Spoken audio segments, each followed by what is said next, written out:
as well as civilian objects, must be protected at all times. My colleague from OCHA will address this in her statement, as the United Nations is working to establish the full facts surrounding these unacceptable incidents. Mr. President, amid rising devastation and loss of life, on 9 May, the Secretary General welcomed the announcement of a 3-day ceasefire from 9 to 11 May between Ukraine and the Russian Federation. We commend the efforts of the United States to facilitate this agreement, which allowed for a brief pause in the large-scale strikes targeting major cities. However, we regret reported violations on both sides throughout the brief truce, mainly along and near the front line. We are also deeply disturbed by the escalation of attacks by the Russian Federation almost immediately following the expiry of the ceasefire. Mr. President, on 9 May, the Secretary General also welcomed the announcement of an agreed exchange of 2,000 prisoners of war between Ukraine and the Russian Federation, mediated by the United States.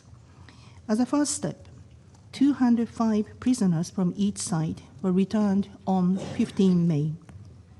We urge the sides to finalize the details and fully implement all phases of the agreed large-scale exchange for the sake of the remaining prisoners and their families.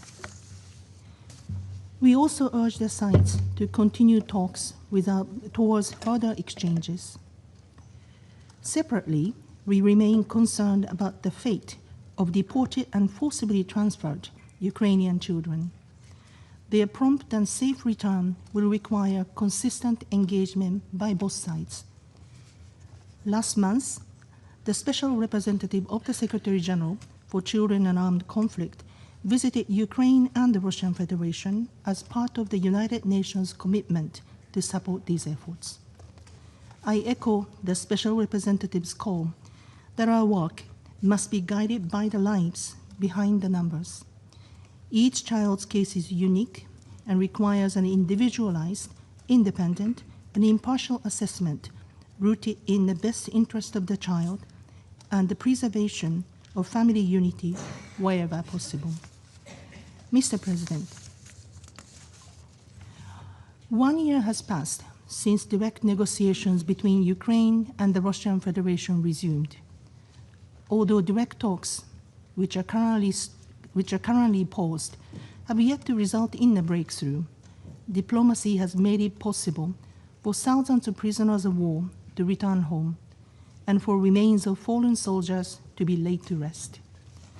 Negotiations should resume without further delay to prevent further escalation and to make meaningful progress towards a full, immediate, and unconditional ceasefire.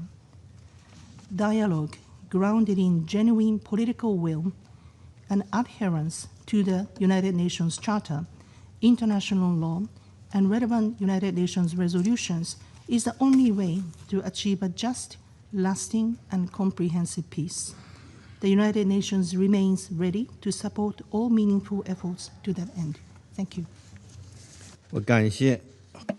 I thank Ms. Goton for her briefing. I now give the floor to Ms. Adam Wasornu. Mr. President, humanitarian workers in Ukraine came under repeated attack last week.